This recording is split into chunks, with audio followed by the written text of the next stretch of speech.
Thank you, everyone, for participating today. We are now joined by Melissa Smith, and we'll begin the press conference. Use the raise hand function to indicate you would like to ask a question. Again, as a reminder, Melissa can't see you, so when you are called on for your question, please state your name and affiliation first. We'll first go to Jerry. Hey, Melissa, Jerry Hill, Baylor Bear Insider. Talk about just the way this team gutted it out. Had to come up with some plays there toward the end of regulation and in overtime.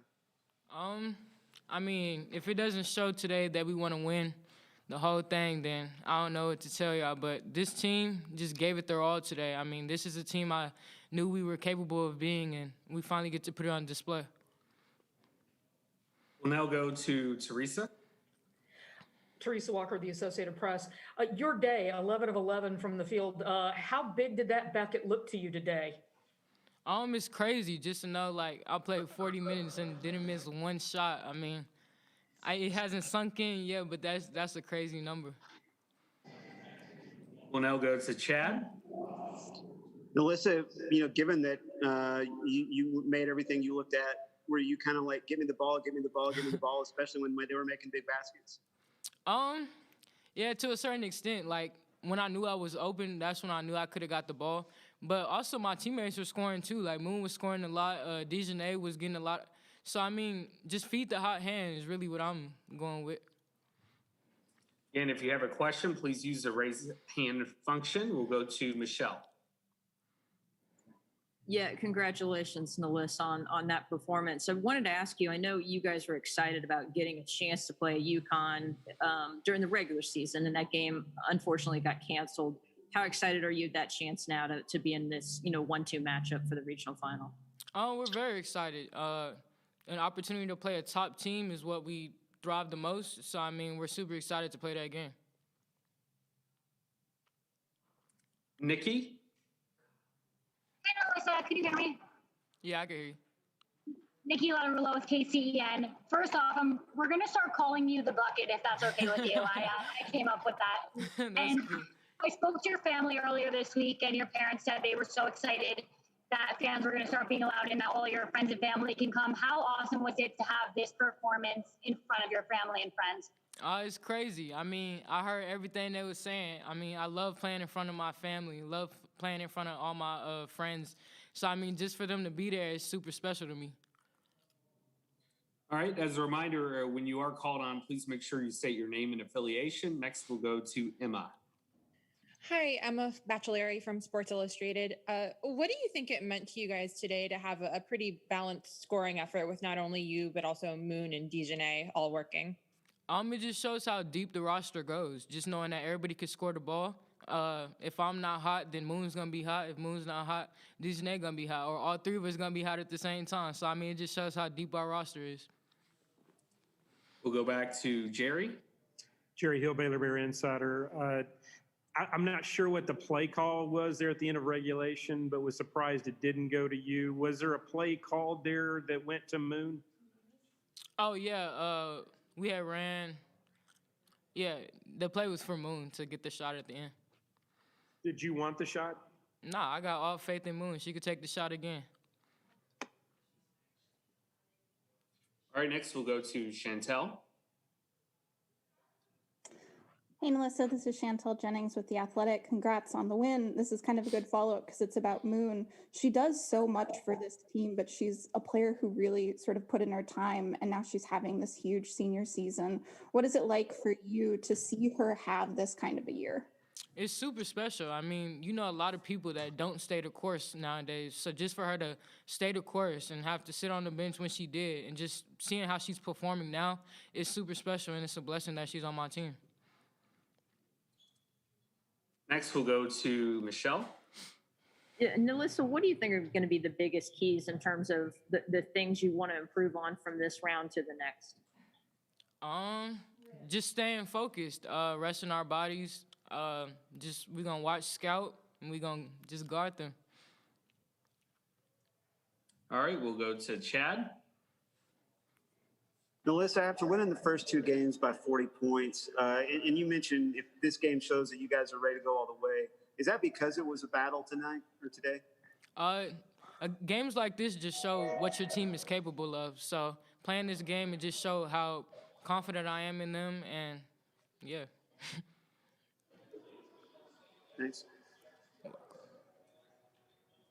Again, if you have a question, please use the raise your hand function. All right. Thank you, Nalissa, for your time, and best of luck in the next round. Thank you so much.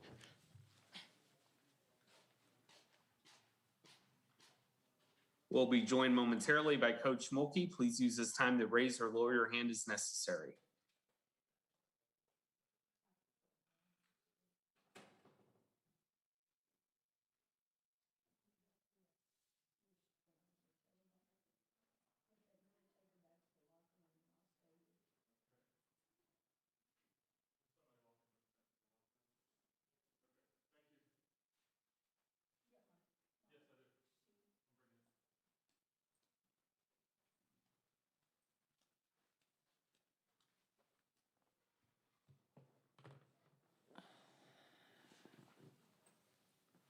Okay, we are now joined by Coach. As a reminder, please use the raise hand function to indicate you would like to ask a question.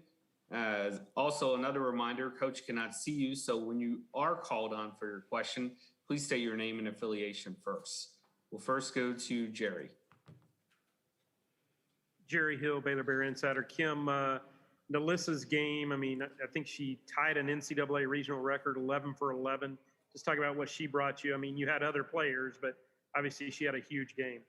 Yeah, well, the record speaks for itself. She actually, if she makes one more free throw, she's perfect from the foul line as well. Just a phenomenal player. I thought she was an All-American on the floor for us tonight. I thought that when we struggled, she was a leader somewhat. You know, Liz has just grown up a lot on that floor, and thank God she's on our team tonight because she made some big-time shots for us.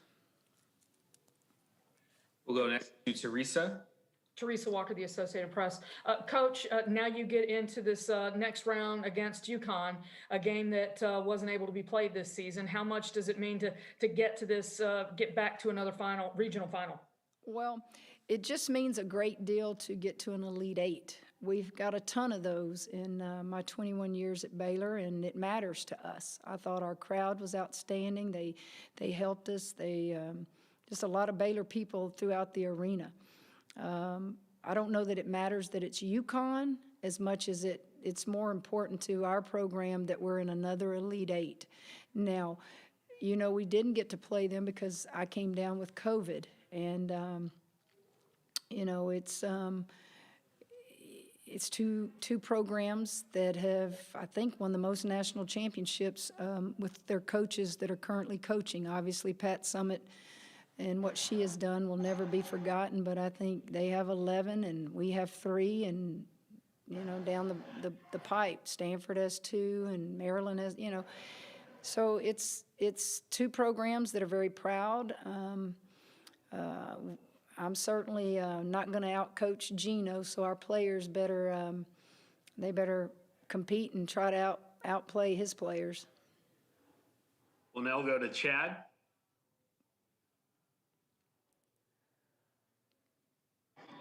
Kim, Nalissa mentioned that, you know, this type of game shows that you guys can go all the way because it was a battle, and it's the first overtime you guys have had this year. Chad Conine, Waco Tribune Hero, by the way, I keep forgetting that. But just to be in a battle and win it the way you did, what does that mean for your team? Well, winning is, whether it was overtime, double overtime, regulation, winning is all that matters. I'm not one of these that thinks, oh man, we've been in a tight game, we won it. That's really going to boost us in the next game. What we've got to be careful of now is make sure that they rest and get the proper, you know, rest. When you get to a Sweet 16 and Elite 8, everybody's good. And guys, Kim, their coach, is one of my favorite people in coaching. I want to compliment her and her team. It's heartbreaking. It's heartbreaking to play so tough. I thought they were just tough. I thought they were physical. They kept us from going to the offensive boards. They do the fundamental things right, like blocking out. They're very familiar with everything we want to run because they have one of my former assistants, over there. Both teams had a lot of turnovers. And I just thought, I'm complimenting Michigan because I haven't seen them on film shoot the three ball like that all year.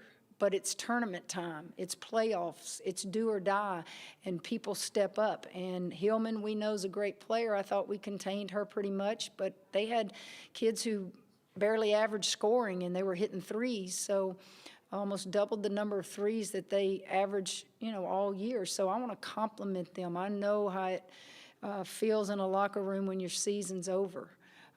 Was it a good game for ABC? You bet it was. Was it a good game for women's basketball? You bet it was.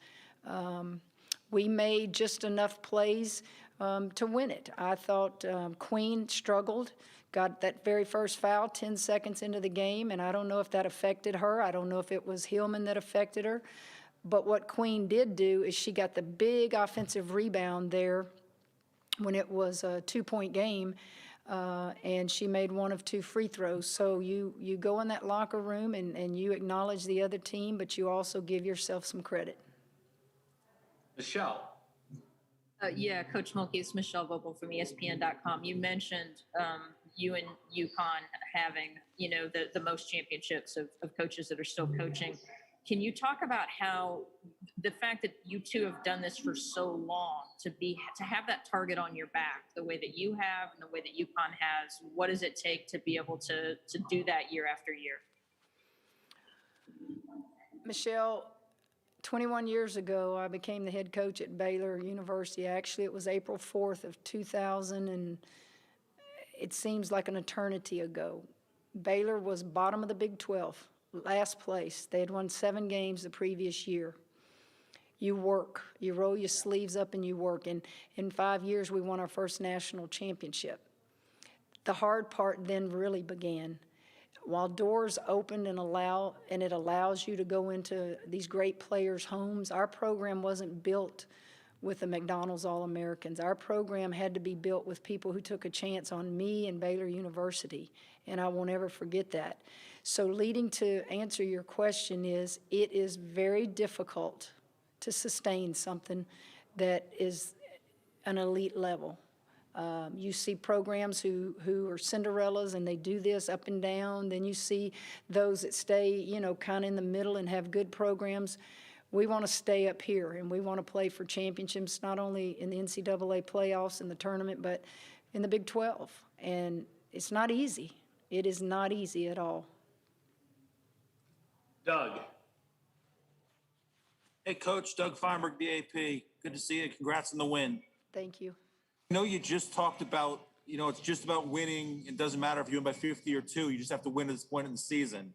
I'm curious, though, does it help you? Because I don't know how many close games you've had lately to have a game like this, because potentially the next 3, if you get that far, I'm guessing will be more tight than the first 2 rounds you had. The deeper you go, the tougher the opponent and the tighter the games. And I guess you could say we did enough on the offensive and defensive end to win the game in overtime. We made some big shots. We had, again, some critical turnovers and didn't execute. But before I criticize our team, I want to compliment Michigan. Maybe Michigan had something to do with that. I know that our kids didn't give up. I know our kids, we got a 12-point lead, wasn't it, at one time? And then we'd come down and have a turnover. It just seemed like every time we would extend the lead, we would do something to allow them back in it. But maybe Michigan needs to be complimented, and maybe we didn't do so bad. So I don't know if it helps or hurts. Each game is different. Next, we'll go to Mandy.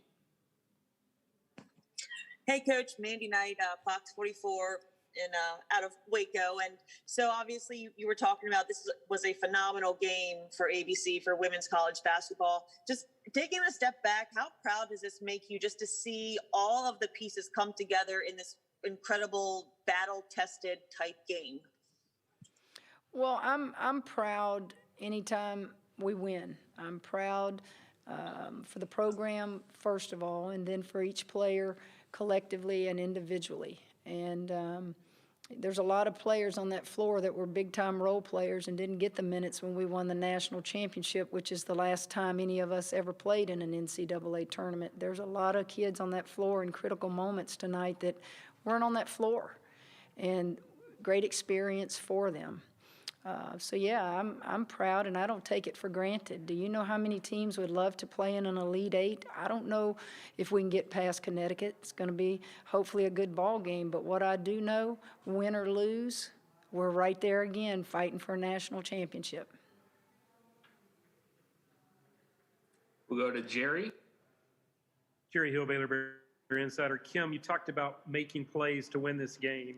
I thought Dejanay at the end of close to the end of regulation, and then she had one again in the overtime, the steal and the layup. I mean, those were big plays. How big was she in a game like this? Well, I think each of them, if I broke each of them down, they would tell you first, gosh, yeah, but I did this bad on the other end earlier in the game, and I did this bad. So you just got to kind of have short-term memory, and you got to keep playing. And, yes, she got in the passing lane. She picked it off.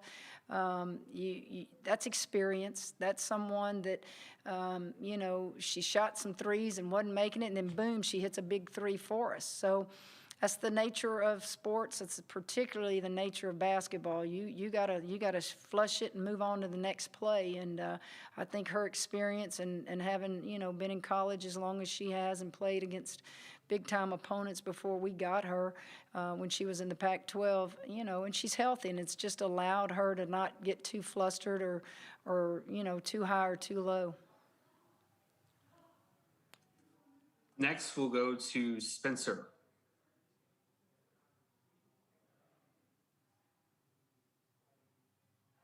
Okay, again, if you have a question, please use the raise hand function. We'll try Spencer one more time. Hi, Coach. Spencer Nussbaum from The Next. Even from a virtual setting, it's clear how much joy this team has playing with one another. I'm curious how much of a factor that culture becomes when you have these stressful moments down the stretch and when you're really looking to make a deep run in the tournament. How much of a factor does that play? Well, it plays a factor, and I'll tell you, I put those shoes on many years ago, and I was coached by some of the best. And what I have learned as a coach is their joy and their happiness and their picking each other up lifts me. And when I'm really wanting to be upset in a timeout, they won't allow me getting on a teammate to affect that teammate. They will pick that teammate up. If I take a teammate out of the game for a mistake or something, those other players are picking that teammate up, no matter how frustrated I am at them. So they teach me a lot as well.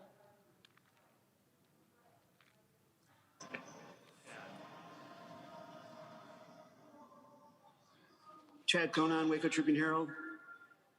Kim, you guys are the #1 rebound margin team in the country.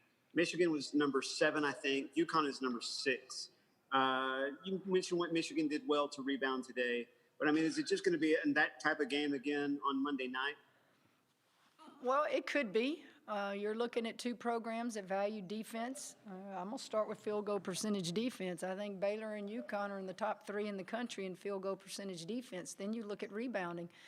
Well, that might explain to you why both programs are respected across the country. So, yeah, it could be an ugly game. And when I say ugly, it could be low scoring. It could be some turnovers. It could be, some people want to say boring. It may not be 80 and 90. I don't know. What I do know is Michigan did everything possible to keep us off the offensive boards. They do just blocked out fundamentals. Everybody is on the defensive boards for them, and that's what well-coached teams do. That's what teams that are excited about, getting to a Sweet 16 for the first time, their compliments and everything I can say good about Michigan and coaching staff. Andrew? Yes, Coach. Moon Moon Urson started out 0 for 4 the game. She finished, I think, 8 of 16, so she finished 8 of 12 the rest of the way. What did you see from her over the course of the game that she was improving and staying in the game mentally, that you dialed up that last play of regulation to give her the shot? Well, actually, I heard you guys or somebody ask, I think it was Jerry, Jerry, he wants to ask a question that gets, everybody riled up, but you would think I was going to go to Nalissa, right? I guess if I was a smart coach and she hadn't missed a shot, I better go to her, but Nalissa actually wanted Moon to take that shot because she felt like she could get her open better than she could get herself open. And so we dialed it up for her, and she had a great look. She had a great look, and she missed it, and that's the way it played out. Coach, thank you for your time today, and good luck in the next round. Thanks, guys.